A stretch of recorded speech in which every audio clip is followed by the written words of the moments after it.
Hello students, आप सभी का स्वागत है द ब्राइट एकेडमी में। आज हम some basic concept of chemistry का सेकंड लेक्चर की शुरुआत करने जा रहे हैं। इसके पहले के लेक्चर में हमने इस चैप्टर के कुछ पॉइंट्स की पढ़ाई की थी, जिसमें केमिस्ट्री की डेफिनेशन थी, इम्पोर्टेंस ऑफ केमिस्ट्री था। उसके साथ बाद में हमने नेचर ऑफ मैटर पढ़ाई की, जिसमें सॉलिड, लिक्विड, गैसेस से मैटर के 3 स्टेट्स की पढ़ाई की। प्योर सब्सटेंसेस, जिसमें एलिमेंट्स और कंपाउंड्स की पढ़ाई किया, और मिक्सर की पढ़ाई की, जिसमें होमोजेनस और हेटेरोजेनस मिक्सर हमने देखा था। अब इस टॉपिक में हम देखने जा रहे हैं, इस लेक्चर में हम देखने जा रहे हैं properties of matter and there measurement. तो ठीक है, शुरुआत करते हैं। सबसे पहले हम कि प्रॉपर्टीज ऑफ मैटर क्या होता है, कितने टाइप्स के होते हैं। तो सबसे पहले हम ये बात जान लेना बहुत ज़रूरी है कि प्रॉपर्टीज जो हर एक सब्सटेंस या हर एक मैटर के अपने अपने एक प्रॉपर्टी होती है या अपने अपने कैरेक्टरिस्टिक्स होती है, ठीक है। और इन प्रॉपर्टीज को हम 2 कैटेगरी में क्लासिफाई करते हैं, एक है फिजिकल और दूसरा केमिकल, ठीक है। प्रॉपर्टीज को हम कितने हिस्सों में क्लासिफाई करते हैं? 2 हिस्सों में, एक फिजिकल और एक केमिकल। 2 प्रकार के प्रॉपर्टी हमें देखने को मिलते हैं। सो फिजिकल प्रॉपर्टी मतलब क्या? फिजिकल प्रॉपर्टी मतलब क्या? Physical property are those properties which can be measured or observed without change in identity or composition of the substances। मतलब क्या? मतलब ऐसी प्रॉपर्टी जिसमें हमें जो है सब्सटेंसेस की जो कंपोजिशन या उसकी आइडेंटिटी चेंज करने की जरूरत नहीं है। Physical properties are those properties in which measurement for measurement and observation, measurement और ऑब्जर्वेशन के लिए हमें उस सब्सटेंसेस की आइडेंटिटी या कंपोजिशन चेंज करने की जरूरत नहीं है। आ रही बात समझ में? फिजिकल प्रॉपर्टीज में फिजिकल प्रॉपर्टी की मेजरमेंट और ऑब्जर्वेशन के लिए हमें सब्सटेंसेस की जो आइडेंटिटी या कंपोजिशन चेंज करने की जरूरत नहीं है। फॉर एग्जांपल अगर देखेंगे हम फिजिकल प्रॉपर्टीज की, जैसा कि कलर है, कलर एक प्रॉपर्टी है, लेकिन कलर को मेजर करने के लिए, ऑब्जर्व करने के लिए किसी भी सब्सटेंसेस की हमें आइडेंटिटी या कंपोजिशन चेंज करने की जरूरत नहीं पड़ती। दूसरा इसका एग्जांपल है ऑर्डर। इसके बाद है मेल्टिंग पॉइंट, बॉइलिंग पॉइंट, फिर डेंसिटी। ये सारे एग्जांपल है फिजिकल प्रॉपर्टीज के। और इन सारे एग्जांपल्स में हम देखते हैं कि फिजिकल प्रॉपर्टीज में या फिजिकल प्रॉपर्टीज के मेजरमेंट में हमें उस सब्सटेंसेस की जो कंपोजिशन है, जो आइडेंटिटी है, उसको चेंज करने की जरूरत नहीं पड़ती। On the other hand, the measurement of chemical properties, chemical property की मेजरमेंट के लिए, केमिकल प्रॉपर्टी की मेजरमेंट के लिए chemical changes how to be occur, ठीक है। द मेजरमेंट ऑफ द, या हम ऐसा बोल सकते हैं, द ऑब्जर्वेशन और the measurement of the chemical properties can occur only if chemical change have take place. उसके अंदर केमिकल चेंजेस होना जरूरी है, तभी हम केमिकल प्रॉपर्टी की मेजरमेंट या केमिकल प्रॉपर्टी को ऑब्जर्व कर सकते हैं। अगर केमिकल प्रॉपर्टी के हम एग्जांपल देखेंगे तो इसके एग्जांपल है एसिडिटी या बेसिसिटी या कंबस्टिबिलिटी। ये ऐसे प्रॉपर्टी है जिसमें या जिसकी मेजरमेंट के लिए हमें सब वो जो सब्सटेंस है या ऑब्जेक्ट है उसके अंदर चेंज करवाना बहुत जरूरी है, तभी हम उस प्रॉपर्टी का मेजरमेंट या ऑब्जर्व कर सकते हैं, ठीक है। तो ये हो गया प्रॉपर्टी के 2 टाइप्स, एक फिजिकल प्रॉपर्टी और एक हो गया केमिकल प्रॉपर्टी, ठीक है। अब हम देखेंगे कि ये जो प्रॉपर्टीज है बहुत सारे प्रॉपर्टीज है वो क्वांटिटेटिव इन नेचर है। कई किस तरह की नेचर है उनकी? क्वांटिटेटिव। मतलब क्या? मतलब उस प्रॉपर्टी के जरिए हम किसी भी सब्सटेंसेस की क्वांटिटी को इंडिकेट कर सकते हैं। फॉर एग्जांपल हम देखेंगे लेंथ है या वॉल्यूम है। किसी भी सब्सटेंसेस के अगर ये दो प्रॉपर्टी है, एक लेंथ और दूसरा वॉल्यूम, इस प्रॉपर्टी का इस्तेमाल करते हुए हम उस सब्सटेंसेस की मेजरमेंट कर सकते हैं। आ रही बात समझ में? ठीक है। Many properties have quantitative in nature, for example length and volume. और ये जो क्वांटिटेटिव जो मेजरमेंट है इसको किस तरीके से रिप्रेजेंट किया जाता है? एक नंबर होता है और दूसरा यूनिट होता है। मान लीजिए एक एग्जांपल है कि लेंथ ऑफ एन रूम, एक आंधी रूम है, उसको इमेजिन कीजिए उसकी लेंथ 10 मीटर है, तो उसको हम किस तरीके से रिप्रेजेंट करते हैं? एक नंबर जैसे कि ये 10, और दूसरा है यूनिट। इसमें हमने यम इस लेटर से वो यूनिट को हमने इंडिकेट किया। यम मतलब क्या है? M means meter. M means what? Meter. This is a unit. With the help of this unit we can measure the length. So the measurement, the quantitative observation or quantitative measurement can be represented by a number followed by a unit. आ रही बात समझ में? लेकिन ये जो units है, पहले history में अगर हम देखेंगे दो टाइप के यूनिट्स होते थे। एक इंग्लिश सिस्टम और दूसरा होता था मेट्रिक सिस्टम। मतलब there were two systems for the measurement of units. एक इंग्लिश सिस्टम होता था और दूसरा मेट्रिक सिस्टम होता था। ये दोनों सिस्टम में से मेट्रिक सिस्टम ज़्यादा कन्वीनियंट था क्योंकि डेसिमल सिस्टम के ऊपर बेस था। और ये जो मेट्रिक सिस्टम है इसका ओरिजिन फ्रांस में हुआ था लेट 18th सेंचुरी में। तो ऐसे दो डिफरेंट काइंड्स ऑफ सिस्टम चल रहे थे मेजरमेंट के लिए।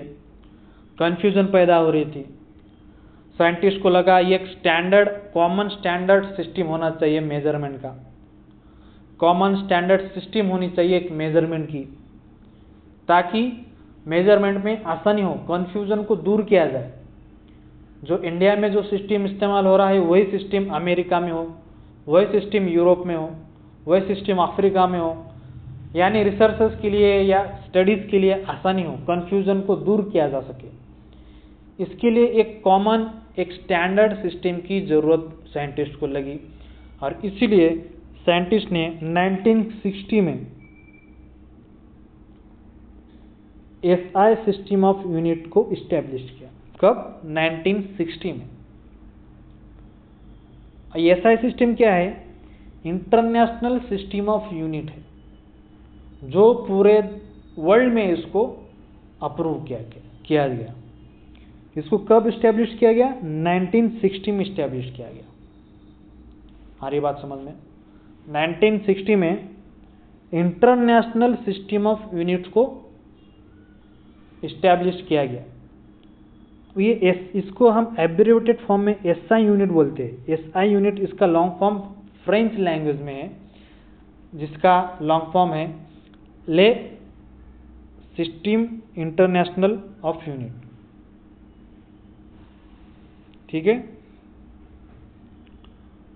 और ये जो एसआई सिस्टम है उसको general conference of weights and measures जो कंडक्ट की गई थी 1960 में, जिसको शॉर्ट फॉर्म में CGPM फिर CGPM भी कहा जाता है, जो 1960 में कंडक्ट हुई थी।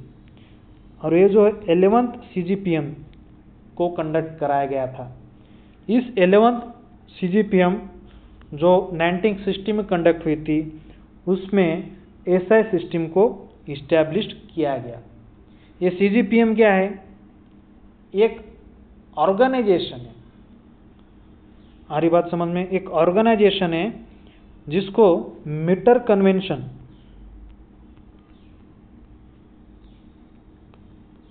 कन्वेंशन ये जो ट्रीटी है जो 1875 में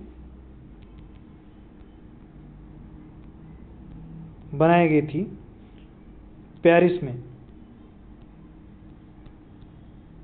ठीक है। जो मीटर कन्वेंशन है जो 1875 में बनाई गई थी पेरिस के अंदर, इसके तहत सीजीपीएम ये कॉन्फ्रेंस को फाउंड किया गया था। और इसके जो 11th सीजीपीएम जो कंडक्ट किया गया था 1960 में, इसी के अंदर एसआई यूनिट को इस्टेब्लिश किया गया था। समझ में आ रहा है? मतलब मीटर कन्वेंशन 1875 में हुआ। मीटर कन्वेंशन कहाँ हुआ? पेरिस में हुआ। इसके तहत किसका उगम हुआ, किसकी स्थापना की गई? सीजीपीएम की स्थापना की गई। सीजीपीएम क्या है? General conference of weights and measures. और 11th सीजीपीएम जो कंडक्ट कराया गया 1960 में, उस 11th सीजीपीएम में ही एसआई सिस्टम को इस्टेब्लिश किया गया, जो कि इंटरनेशनल सिस्टम ऑफ यूनिट कहा गया, जिसको एब्रिविएटेड फॉर्म में एसआई यूनिट भी कहा जाता है। तो एसआई यूनिट में क्या है? What is SI unit? SI unit में हम देख सकते हैं कि दो टाइप के यूनिट्स हैं। एक है बेस यूनिट, दूसरा है derived unit.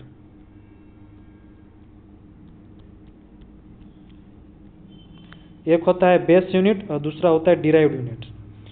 Base unit 7 type के यूनिट होते हैं, 7 बेस यूनिट होते हैं। और इसी बेस यूनिट से बाकी बचे हुए यूनिट्स को तैयार किया गया, इसलिए हम इसको डिराइव्ड यूनिट्स बोलते हैं। डिराइव्ड यूनिट्स क्यों बोलते हैं? क्योंकि ये जो यूनिट्स है ये बेस यूनिट से ही डिराइव किए गए, इसलिए हम इसे डिराइव्ड यूनिट बोलते हैं। सो बेस यूनिट के अपने क्वांटिटीज है। 7 बेस यूनिट के 7 फंडामेंटल क्वांटिटीज है, जिसमें लेंथ है,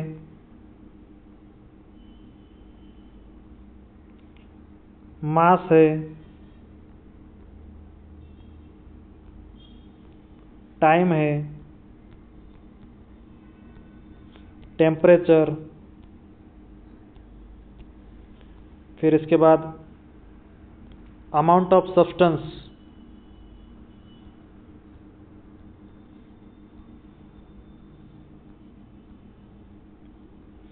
फिर इलेक्ट्रिक करंट,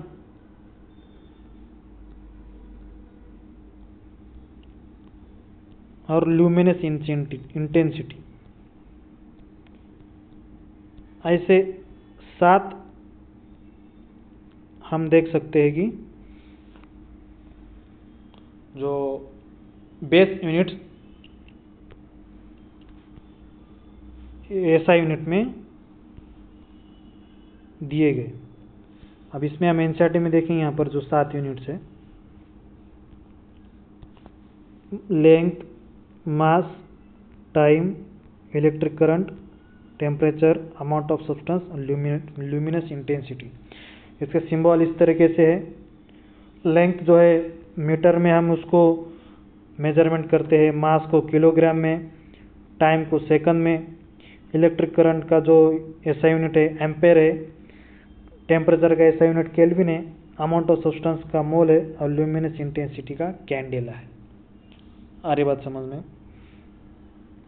ये 7 जो है बेस क्वांटिटी है, 7 जो है बेस यूनिट है, और ये 7 फंडामेंटल क्वांटिटीज है, ठीक है।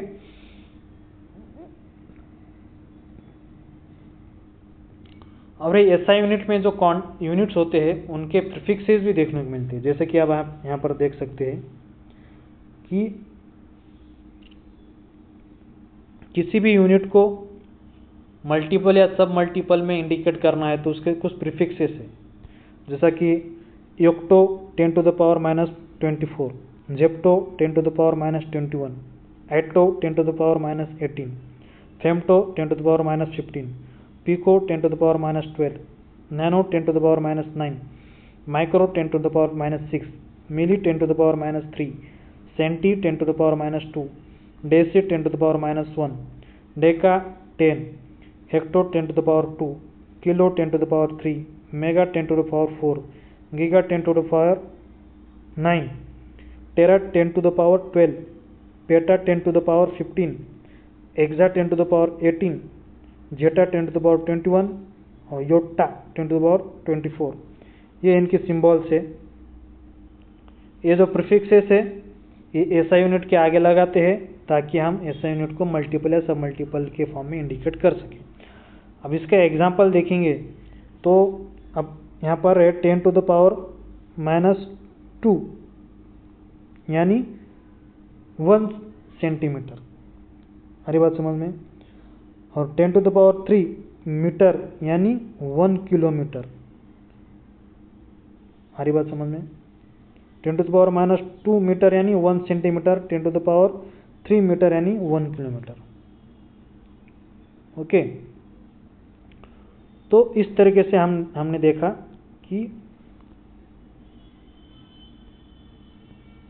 Properties of matter. थोड़ी एनसीईआरटी की पढ़ाई कर लेंगे हम यहाँ पर।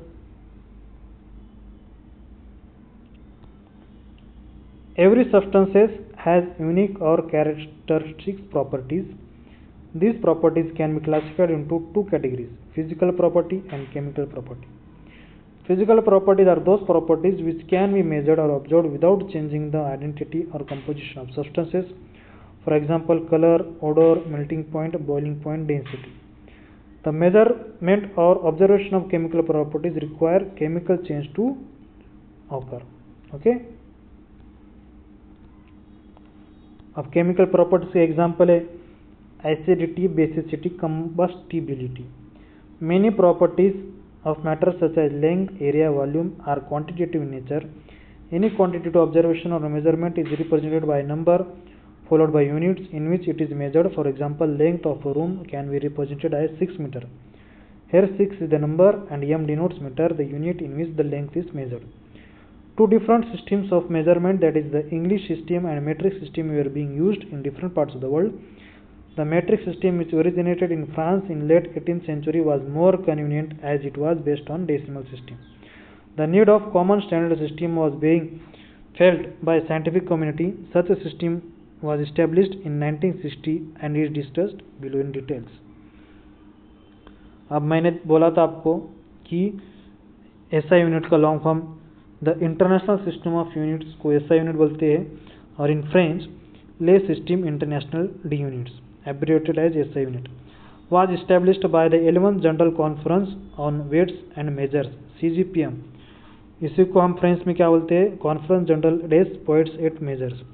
The CGPM is intergovernmental treaty organization created by a diplomatic treaty known as Meter Convention, which was signed in Paris in 1875. Okay. The SI system has 7 base units. These units pertain to the 7 fundamental scientific quantities.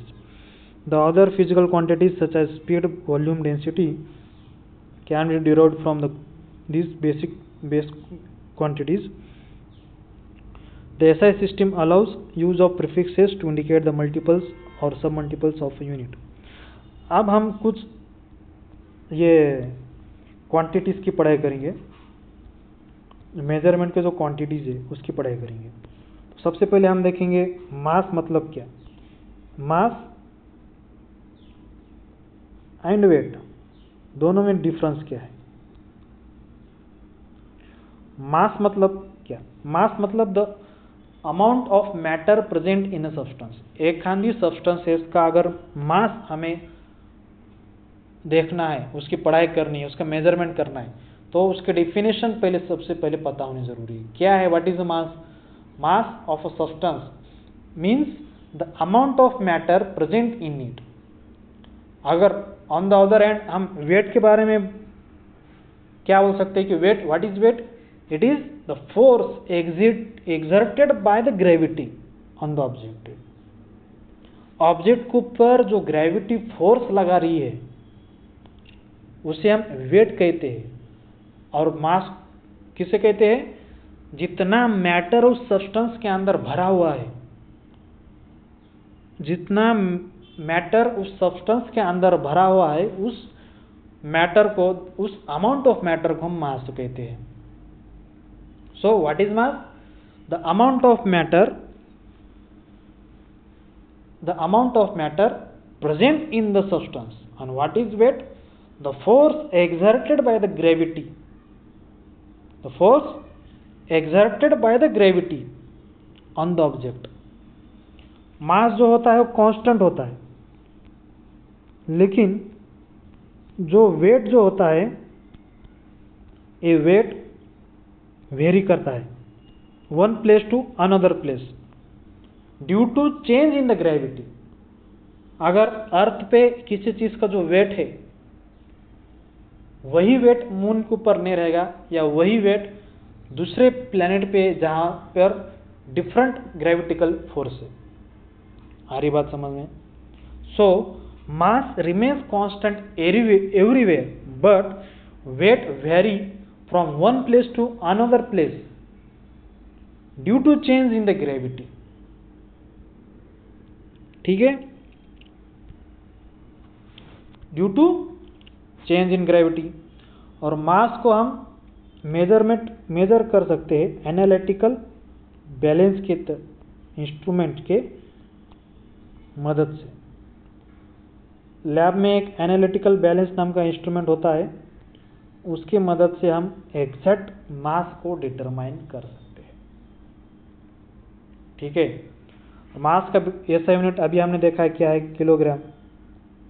लेकिन laboratories में हम chemical reaction perform करते वक्त बहुत small quantity में हमें chemicals की ज़रूरत होती है, इसलिए किलोग्राम लार्ज क्वांटिटी के मैटर के लिए हम इस्तेमाल करते हैं। वही स्मॉल क्वांटिटी के मैटर के लिए फ्रैक्शन ऑफ किलोग्राम यानी ग्राम को हम इस्तेमाल करते हैं।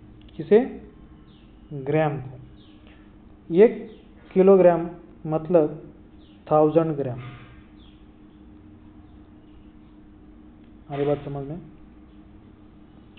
तो ये हो गया मास और वेट के बारे में। दूसरी फिजिकल क्वांटिटीज है, ये दूसरी फिजिकल क्वांटिटी है वॉल्यूम। तो वॉल्यूम का यूनिट क्या है? वॉल्यूम का यूनिट है लेंथ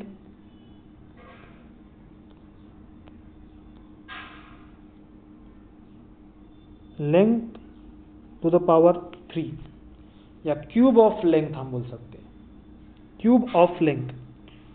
तो वॉल्यूम का ऐसा यूनिट क्या हुआ?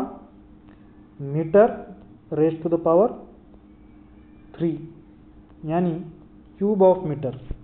ये वॉल्यूम का एसआई यूनिट हो गया। लेकिन अगेन लैबोरेटरीज में परफॉर्म करते हुए हमें स्मॉल क्वांटिटीज की केमिकल्स की जरूरत होती है, तो इसके कुछ और भी यूनिट्स है, जैसे कि क्यूबिक सेंटीमीटर, क्यूबिक डेसीमीटर। इसके अलावा वॉल्यूम के एक और यूनिट है जो एसआई यूनिट तो नहीं है, लेकिन लिक्विड्स या सॉल्यूशन की वॉल्यूम को मेजर करने के लिए हम उसे इस्तेमाल करते हैं, उसका नाम है लीटर। लीटर ये वो यूनिट है जिसका इस्तेमाल हम किसी लिक्विड या किसी सॉल्यूशन की वॉल्यूम के मेजरमेंट को वास्ते इस्तेमाल करते हैं। ठीक है, 1 litre is equal to 1000 millilitre is equal to 1000 cubic centimeter and is equal to 1 cubic decimeter। ये सभी वैल्यूज इक्विवेलेंट है। 1 litre, 1000 millilitre, 1000 cubic centimetre, 1 cubic decimetre, ये सभी वॉल्यूम, ये सभी यूनिट्स इक्विवेलेंट है। ठीक है, और वॉल्यूम के मेजरमेंट के लिए लैबोरेटरीज में कुछ इक्विपमेंट्स होते हैं, जैसे कि ग्रेजुएटेड सिलेंडर होता है,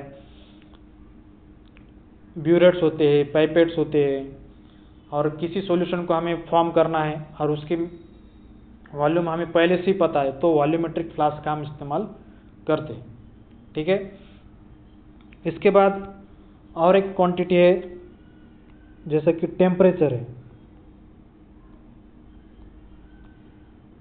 क्या है? टेम्परेचर।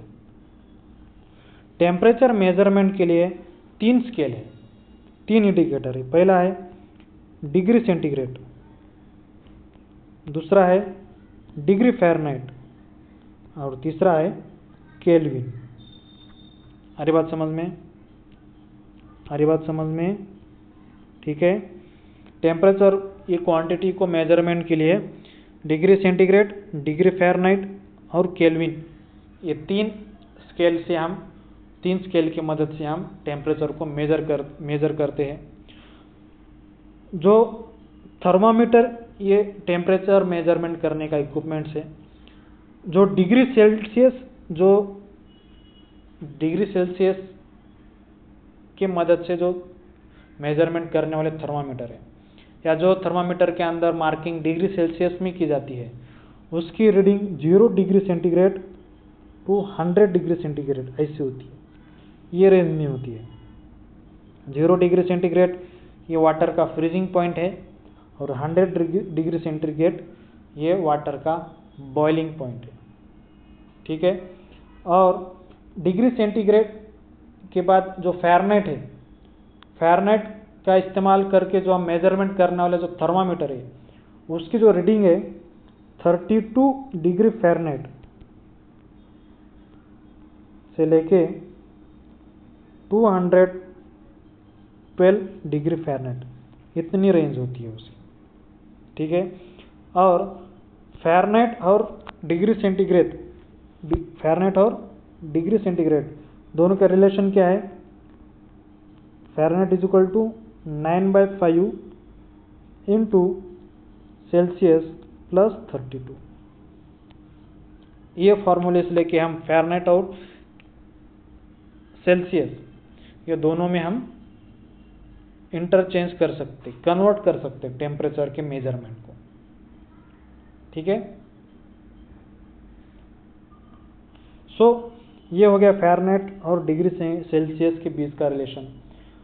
उसके बाद जो केल्विन होता है, Kelvin is equal to Celsius plus 273.15। 0 degree Celsius पे जो केल्विन होता है 273.15 होता है, और 100 अगर डिग्री सेल्सियस है तो केल्विन होता है 100 प्लस 273 इज इक्वल टू 373। यानी हम ऐसा बोल सकते हैं डिग्री सेल्सियस की मेजरमेंट 0 से 100 तक होती है मार्किंग सेल्सियस में। डिग्री फ़ारेनहाइट की जो थर्मामीटर है उसके 32 से लेके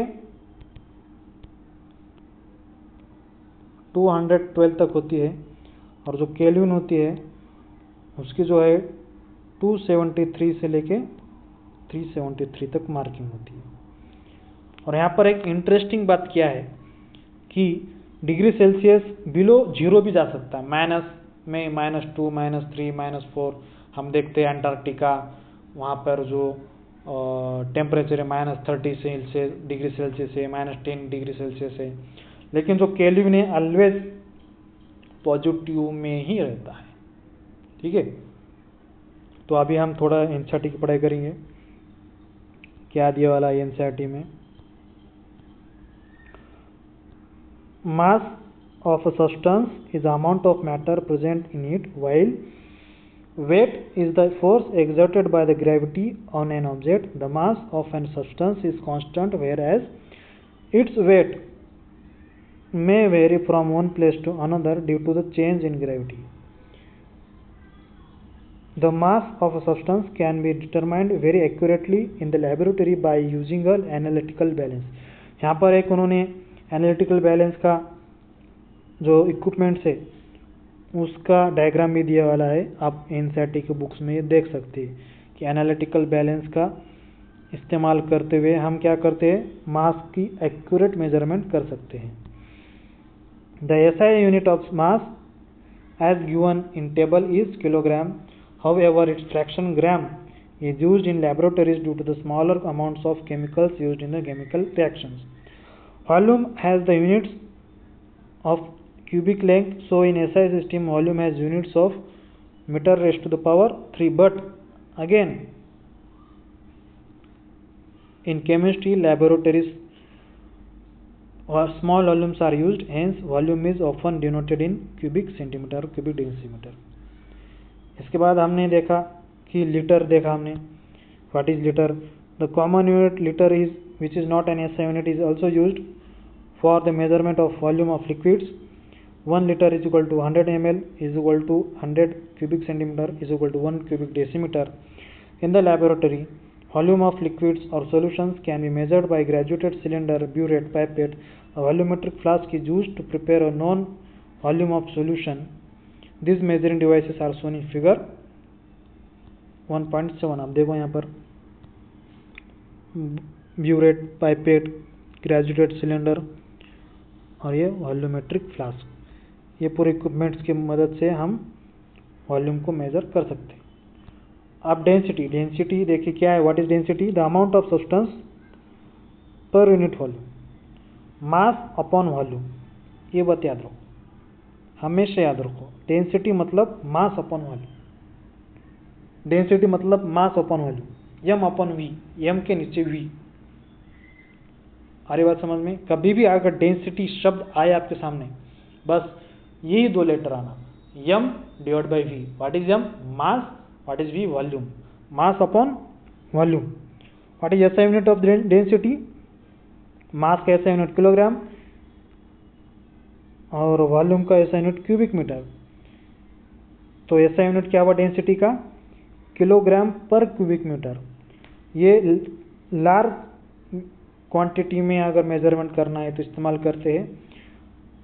इसके साथ साथ ग्राम पर क्यूबिक मीटर का भी इस्तेमाल करते हैं, where mass is expressed in gram and volume is expressed in cubic centimetre. Okay, अब टेम्परेचर देख लीजिए यहाँ पर।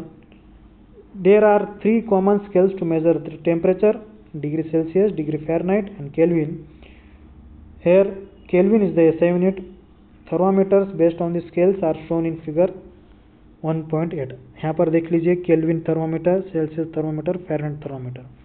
Generally the thermometer with Celsius scale are calibrated from 0 to 100। देखिए यहाँ पर 0 से 100 डिग्री सेल्सियस, 0 यानी फ्रीजिंग पॉइंट ऑफ वाटर, 100 यानी boiling point of water, 37 degree Celsius human का नॉर्मल बॉडी टेम्परेचर होता है, 25 डिग्री सेल्सियस रूम टेम्परेचर होता है। Okay, so the thermometers with Celsius scale are calibrated from 0 to 100 degree Celsius, where these two temperatures are the freezing point and the boiling point of water respectively. The Fahrenheit scale is represented between 32 to 212. 32 to 212 Fahrenheit scale. The temperatures on the two scales are related to each other by following relationship: degree Fahrenheit is equal to 9/5 into degree Celsius plus 32. The Kelvin scale is related to Celsius scale as follows: Kelvin is equal to degree Celsius plus 273.15. Kelvin 273 से लेके 373 तक इसका calibration होता है। इसके बाद हमने देखा था कि it is interesting to note that temperature below 0 degree Celsius, that is negative values are possible in Celsius scale, but in Kelvin scale negative temperature is not possible. Okay, अब हम यहाँ पर रुकते हैं, अगला पार्ट नेक्स्ट चैप्टर में देखते हैं। Thank you.